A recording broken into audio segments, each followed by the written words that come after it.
শুধু নারীদেরকেই সহযোগিতা করতে চাই না, একই সাথে আমরা আমাদের কৃষক ভাইদের পাশেও দাঁড়াতে চাই সহযোগিতার হাত নিয়ে। কৃষক ভাইদের জন্য আমরা কৃষি কার্ড নামে একটি কার্ড সকলের কাছে পৌঁছে দিয়ে দিতে চাই, যেই কার্ডের মাধ্যমে কৃষক ভাইরা সহজে ঋণ গ্রহণ করতে পারবে, যেই কার্ডের মাধ্যমে আমরা কৃষক ভাইদের কাছে সহজেই তাদের কাছে তাদের প্রয়োজনীয় সার, কীটনাশক ঔষধ, ফসলের বীজ আমরা তাদের কাছে পৌঁছে দিতে চাই।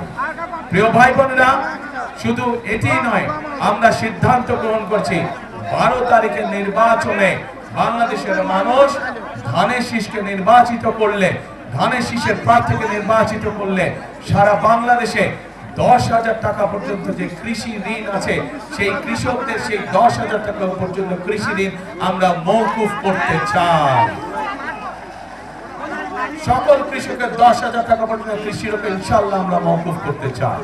শুধু তাই নয়, প্রিয় ভাই বোনেরা, যে ক্ষুদ্র ঋণ বিভিন্ন এনজিও থেকে, রেজিস্টার্ড এনজিও থেকে বিভিন্ন মানুষ, দোস্ত মানুষ বিভিন্ন সময় যে ক্ষুদ্র ঋণ গ্রহণ করেছে সমগ্র বাংলাদেশে, কৃষক, জেলে সহ বিভিন্ন শ্রেণী পেশার মানুষ, সেই ক্ষুদ্র ঋণও আমরা সরকারের পক্ষ থেকে, জনগণের হয়ে সরকারের পক্ষ থেকে আমরা পরিশোধ করতে চাই, যাতে করে এই ঋণের বোঝা থেকে সাধারণ মানুষ রক্ষা পেতে পারে, নিজেদেরকে রক্ষা করতে পারে।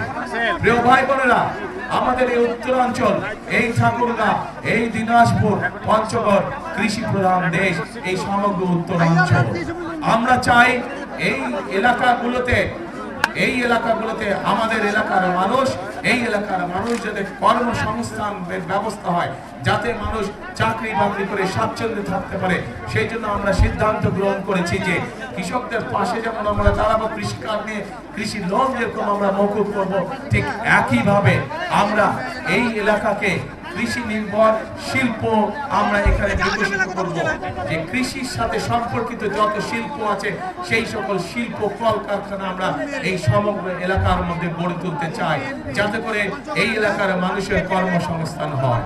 শুধু তাই নয় প্রিয় ভাই বোনেরা, শুধু তাই নয়, এই এলাকায় বহু তরুণ যুবক সদস্য আছে, যুব সমাজের সদস্য আছে, যাদের কাছে শিক্ষার আলো আছে কিন্তু তারা বেকার হয়ে বসে আছে।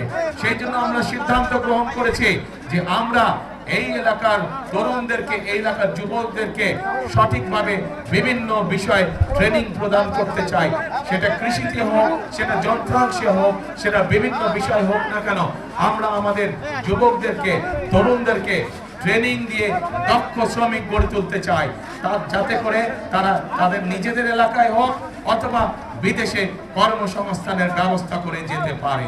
প্রিয় ভাই বোনেরা, আমরা দেশকে সামনের দিকে এগিয়ে নিতে চাই। আমরা আন্দোলন করেছি, আমরা সংগ্রাম করেছি, জনগণকে সাথে নিয়ে, দেশের মানুষকে সাথে নিয়ে আমরা এখন দেশকে পুনর্গঠন করতে চাই। আমরা আমাদের দেশকে খাদ্যে স্বাবলম্বী করে গড়ে তুলতে চাই, আমরা আমাদের বেকারদের কর্মসংস্থানের ব্যবস্থা করতে চাই, আমরা আমাদের মা বোনদেরকে, সমগ্র বাংলাদেশে আমাদের মা বোনদেরকে শিক্ষিত এবং তার পাশাপাশি অর্থনৈতিকভাবে স্বাবলম্বী করে গড়ে তুলতে চাই। কিন্তু প্রিয় ভাই বোনেরা, এই কাজগুলো যদি করতে হয় তাহলে এই দেশের যে মালিক, এই দেশের মালিক কারা বলেন তো? কারা মালিক? জনগণ হচ্ছে এই দেশের মালিক। সেই জনগণের, সেই মালিকের সহযোগিতা ছাড়া আমাদের পক্ষে এই কাজগুলো সম্ভব নয়। এবং সেই জন্যই আজকে এই মঞ্চে দাঁড়িয়ে আমি আপনাদের কাছে আপনাদের সহযোগিতা চাচ্ছি, আপনাদের সমর্থন চাচ্ছি, আপনাদের কাছে ধানের শীষের জন্য ভোট চাইছি, যাতে করে যেই পরিকল্পনার কথা আপনাদের সামনে আমি তুলে ধরলাম, সেই পরিকল্পনাগুলো যেন আমরা দেশের জন্য, দেশের মানুষের জন্য বাস্তবায়ন করতে চাই।